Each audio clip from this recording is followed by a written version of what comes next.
बापूजी अपने साधकों की तरक्की के लिए सतत प्रयासरत रहते हैं। इसीलिए यहाँ विस्तार से समझा रहे हैं कि सफल गृहस्थी को 8 नियम जरूर पालने चाहिए।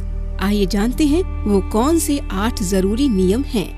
गृहस्थी को 8 प्रकार के नियम अपने व्यवहार में रखने से उसका सुख शांति यश आनंद और गृहस्थी जीवन सफल होता है।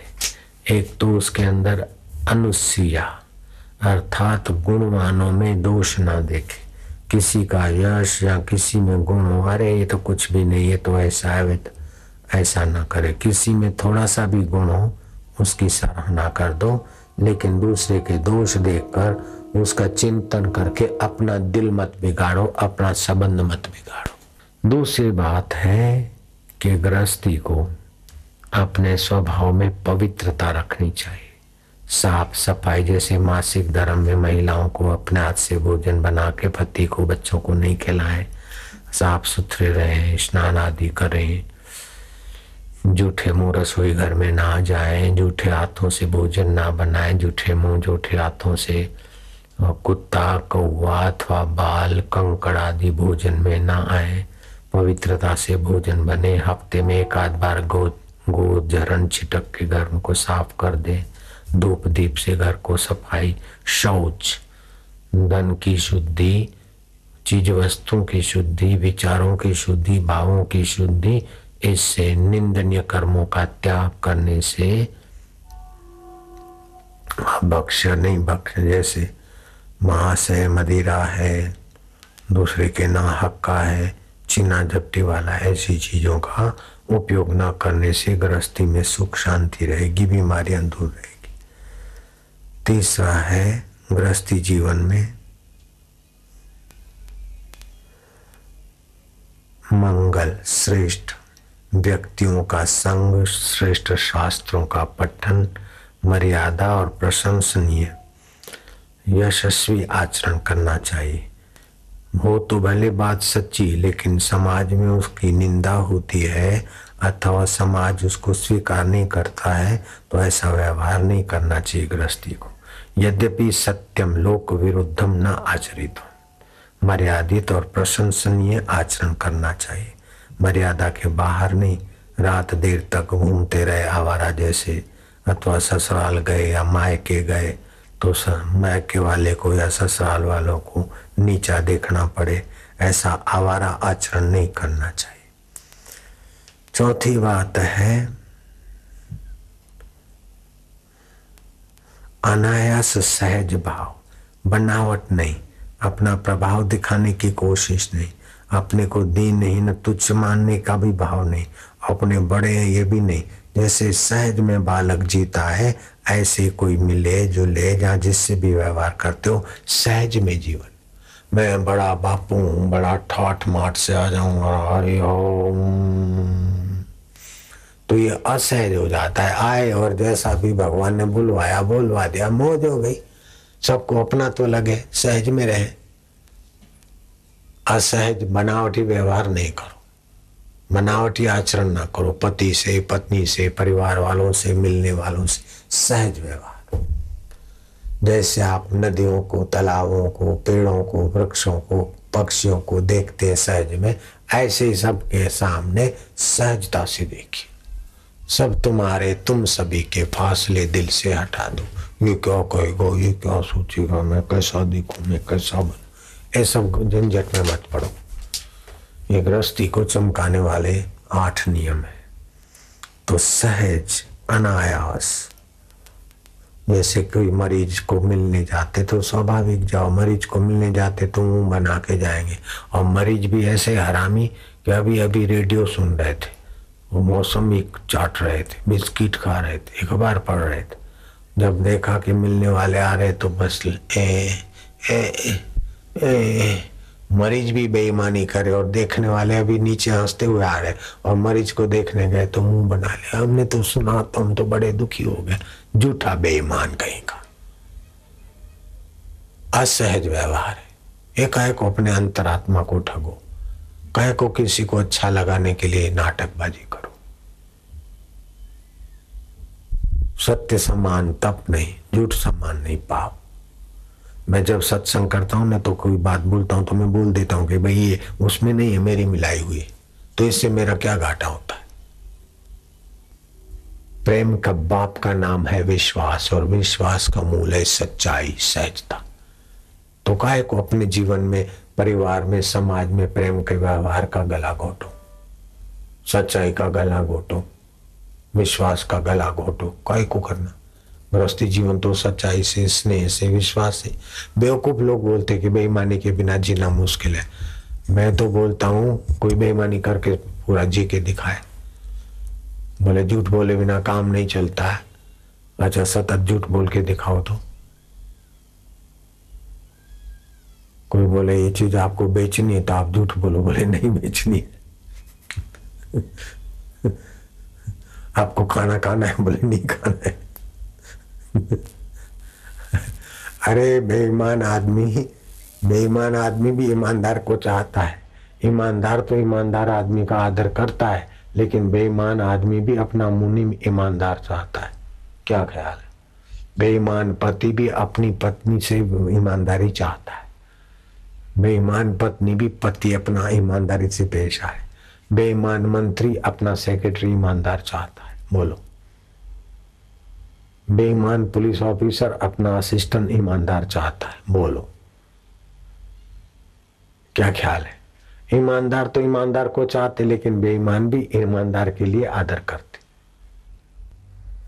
और पांचवी बात है कि अपने जीवन में कमाई का कुछ हिस्सा, समय का कुछ हिस्सा, ध्यान भजन में कमाई का कुछ हिस्सा भगवान के रास्ते जाने में, लगने में, लगाने वालों में लगना चाहिए, सत्कर्म में, दान।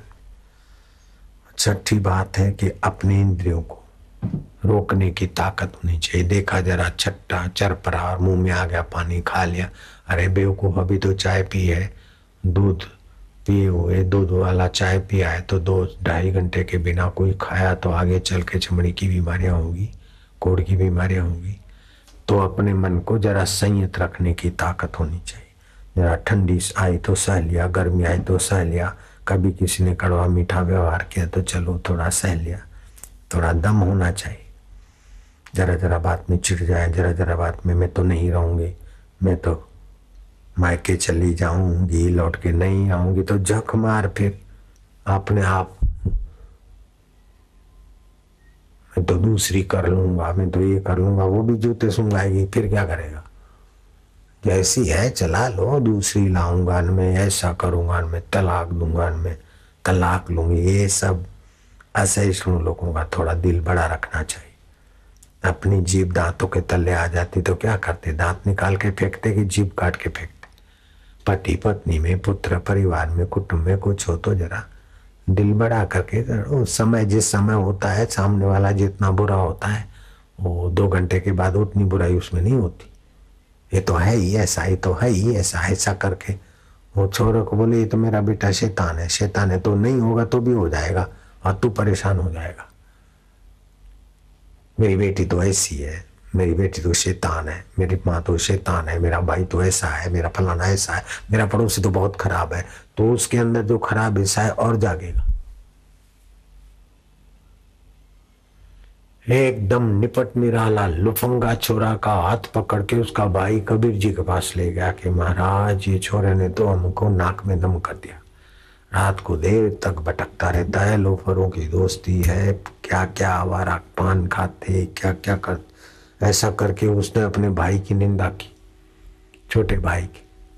कबीर जी बोलते नहीं साधो, उस छोटे भाई को कहते साधो तुम तो बहुत अच्छे हो।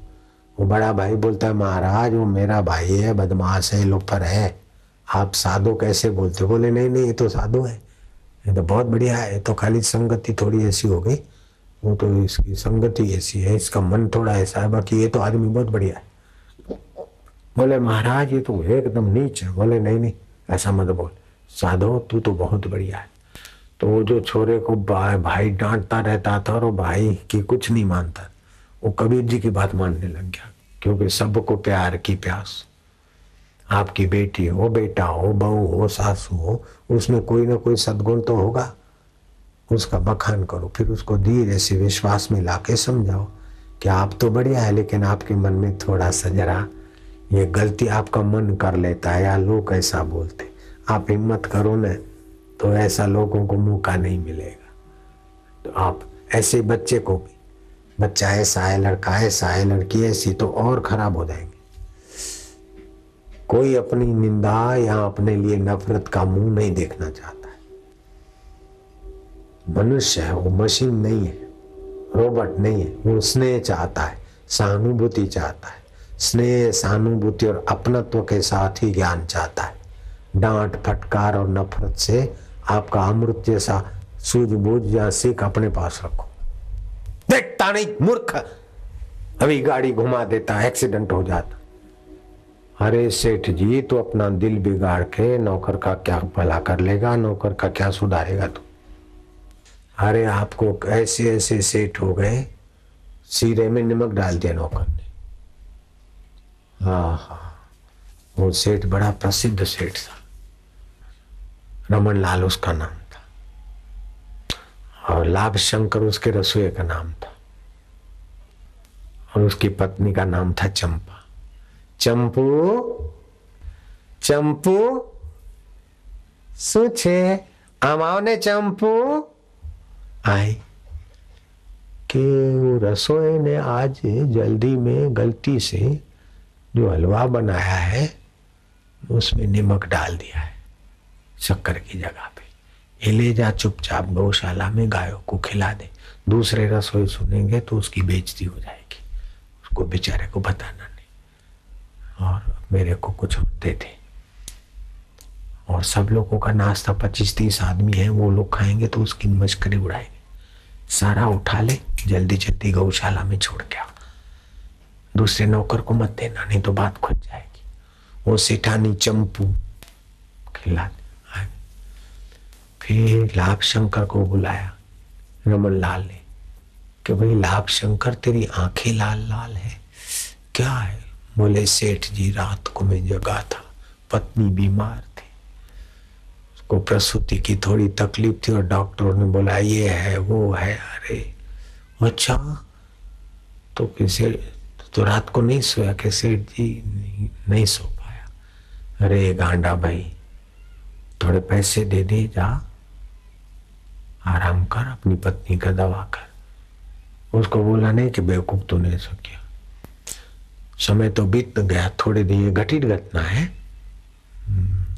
गुजरात का रमन लाल सेठ नर्मदा किनारे फिर उसने भजन किया और भगवान ने उसको दर्शन भी दिए। जहां अपना आश्रम है उससे 2-3 किलोमीटर अंतर पे उन्होंने अपना मकान बनाया था, व्यासपेट में। रमन लाल ने बिल्कुल पक्की बात, पक्का एड्रेस बता। फिर कुछ दिनों के बाद सेठानी ने कहा कि अरे पगले, तेरे को पता है कि जिस दिन तेरी पत्नी बीमार थी तो तूने नमक डाल दिया था शक्कर के बदले, और फिर गौशाला में जाके सेठानी क्या? अरे तो फिर बोले ऐसे ऐसे सेठ जी ने। अब नौकर का हृदय तो सेठ के लिए पानी पानी हो गया। अरे तो सेठ है कि भगवान है? मैंने इतना बिगाड़ा फिर भी मेरे को पैसे दिए और मेरे को इतना प्यार से मेरी इज्जत रखी। सेठ के लिए इतनी, अब सेठ का तो 20 आदमी का तो वैसे ही खाना खराब हो चुका था, अपना दिल खराब नहीं किया, उसकी नींद खराब नहीं की, उसको भला कर दिया, उसकी इज्जत रख दी, तो सेठ की इज्जत कितनी बड़ी हो गई। रमनलाल को पता ही नहीं था कि बापू आसाराम उदयपुर में मेरा नाम लेंगे भगवान की कथा में। जीवन जीने का तरीका है। वो परदेश से उसके जहाज आते, कलकत्ता में उसके गोदाम थे, यहाँ भी कच्छ बच्छ में भी था काम। घाटा पड़े तो भी हृदय में समता, और बढ़ जाए तो बोले भगवान ने गरीबों को लिए बांटने के लिए दिया। एक बार वो कलकत्ता के तरफ अकाल जैसा पड़ा और उसके गोदाम को तोड़ फोड़ के गरीबों ने खा पी लिया, उड़ा लिया। सेठ को खबर आई तो सेठ ने बोला कि मैं सोचता था कि कमाई का कुछ हिस्सा तो देते हैं, लेकिन अब गरीब है तो थोड़ा ज्यादा ऐसा करो। मैंने देने में देर की तो जिसके थे वो लोग, और जिसने कमाई कराई उसने अपना काम करवा लिया, मेरे से बोझ आ गया। और क्या हुआ? मेरे को बांटना था लेकिन मैं ढीला पड़ा तो भगवान ने बंटवा दिया, और इसमें क्या बड़ी बात है? थोड़ा नफा ज्यादा हुआ तो बोले चलो संभालने की जिम्मेदारी दे दी, अपना विश्वास पात्र मानकर। घाटा पड़ गया, बोले जिम्मेदारी ले ली। अपने तो आए थे बिल्कुल खाली, नेकेड, कपड़ा भी था नहीं, अभी भी नफे में, सब चला गया तो भी नफे में। सोचने का तरीका देखो कितना बढ़िया है, टेंशन ही नहीं। और फिर सब संपदा ये वो जो था वो देखे नर्मदा किनारे भजन में रहे। ऐसे आदमी संसार से निर्लेप होकर ईश्वर प्राप्ति में सफल हो जाते। तो अपने जीवन में दम भी होना चाहिए परिस्थिति को ठीक करने का, और दान, हृदय में दया, ये 8 सद्गुण अत्रि संहिता में लिखा है। सदग्रस्त के जीवन में हो तो सदग्रस्त संसार में रहते हुए भी भगवान की प्राप्ति में अग्रसर हो सकता।